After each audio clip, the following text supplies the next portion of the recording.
Hey everybody, welcome back to the Next Generation podcast. I hope that all of you are doing well and that you've had a great week. Happy Friday. Um I hope that you have a fantastic weekend and a safe weekend.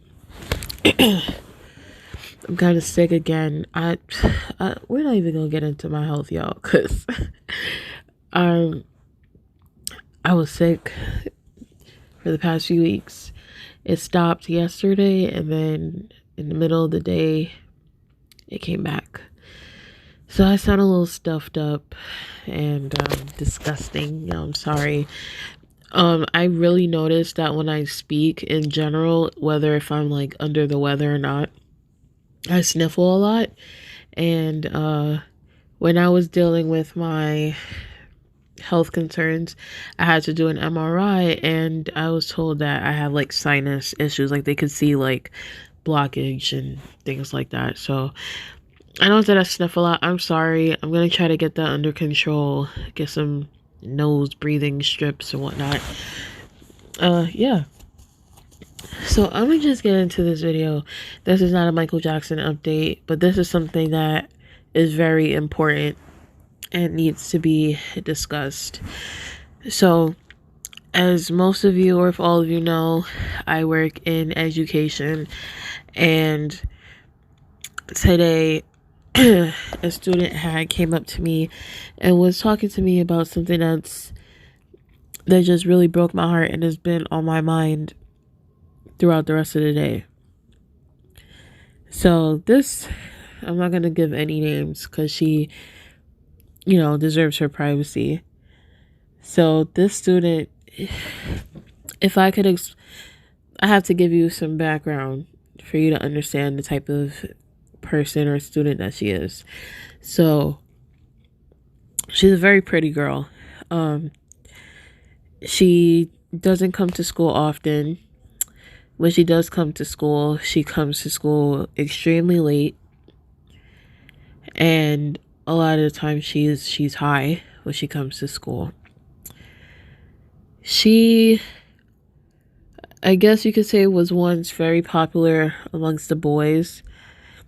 Got into some issue with boys, always fighting like with girls, and not necessarily fist fighting, but getting into arguments, screaming matches, and almost getting into fights.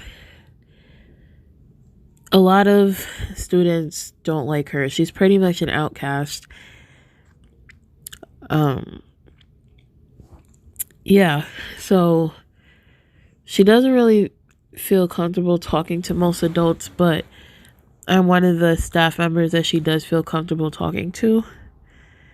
And she came up to me and she was talking to me about how she feels, how she has no friends, and that she sees me as her friend, and I have to keep letting her know, like, listen, I'm here for you, but we're not friends. And she was saying, but I'm almost 18 and this, that, and I'm like, but still, we're not friends. I work here, I mentor you, I can talk to you, but we're not friends. You need somebody on your age, in your age group, your age level, your mentality, to be your friend. And she says that no one's her friend and nobody wants to be her friend. People talk about her. She feels uncomfortable. She also dodges going to a lot of classes, specifically ones with a specific girl, because she feels that the girl is taking pictures of her and saying things about her. So it's just a lot. So I'm telling her, different students who I feel that might be of a good influence, on her, that she can be friends with. And she was telling me about an experience that she had over the summer that broke my heart. So this is already a student who doesn't have any friends and is pretty much a social outcast at school. So she said over the summer she made friends with some girls in the school at summer school, and there was a party going on, and the girls were drinking and smoking, and this specific student, I have to give her a name since now we're talking about her. Let me just call her Lisa. So Lisa's with these girls she just, made friends with, that she goes to the school with. And she said that they spiked her drink and she kind of blacked out. She said all she remembers is that she woke up in the park and she was by herself. And this really, really upset me because for so many reasons. For one, she's a young girl who's drinking, and this is kind of why I guess kids should not be drinking, because of things like this. So she's drinking and she's thinking that these girls are her friends. I believe that she's desperate for some sort of friendship or companionship, and these girls took advantage of that and did something, tampered with her drink and left her in the park. And my problem is this. For one, what is really going on with these girls that they felt that they can do this to another girl? These are not 12-year-olds, 10-year-olds. They are 16 and older. You are very much aware that rape happens, kidnapping happens, murders happens. So even if she wasn't your friend or somebody who you considered a friend, how could you do this to another human being? How could you make her believe that you were friends, did something to her drink, and made her pass out, and left her in the park? Even if you didn't do anything to her drink, let's take that out of the equation, because this is all allegations. But the student did tell me that the police did get involved. So if that was the case, if there was no, slipping something in the drink or tampering with the drink, if she blacked out, why did you leave her in the park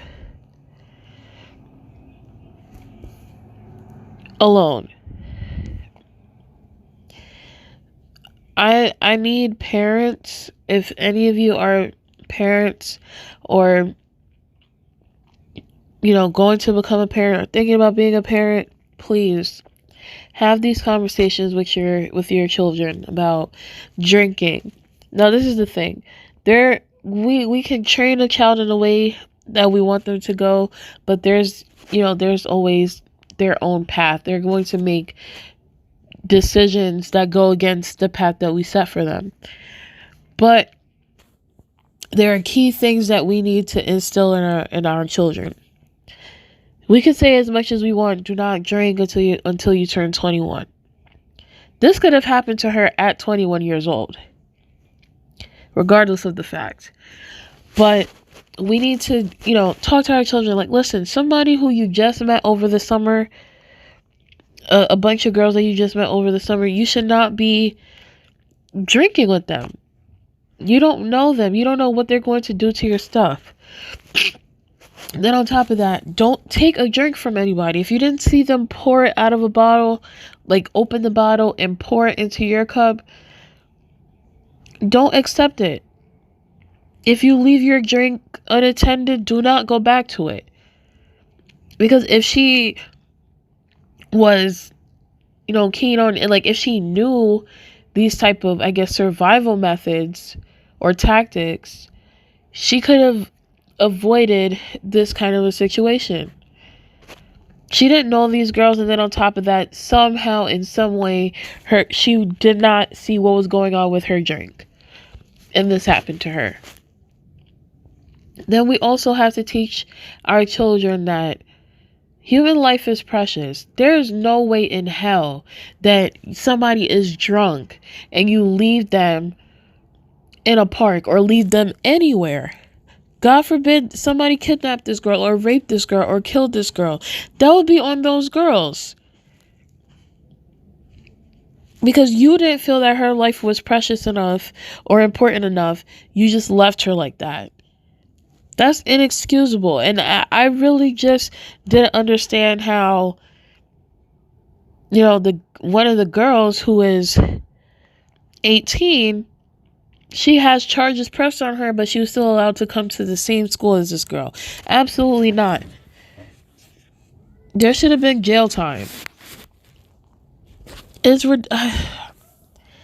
We have to talk to our kids about these things. It's frightening to know that people can sex you up like this. And the look on Lisa's face when she was telling me the story, it was just complete. You can see the fear in her eyes, and her eyes were watering, and she's telling me, I was so scared, and I woke up, I didn't know where I was. Somebody could have did something to me. I really, dodged a bullet. I'll never talk to those girls again. How could somebody do that to somebody else? Like, even if I wasn't really your friend, you should have never did that to me. And I completely agreed with her.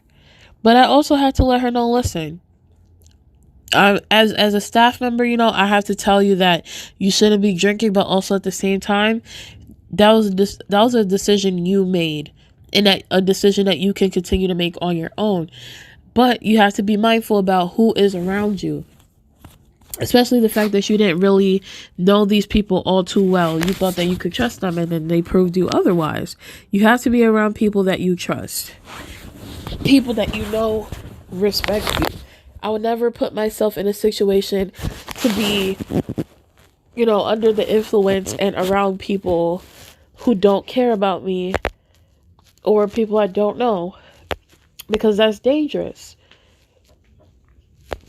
So please, y'all, please, if you know a teenager, or just talk to these kids if they're around you.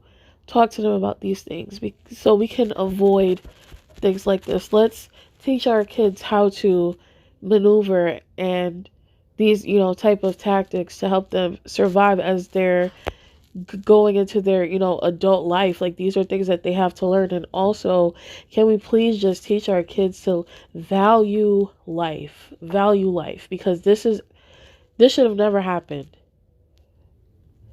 So y'all, that's all I wanted to say. Please leave your comments and thoughts in the comment section.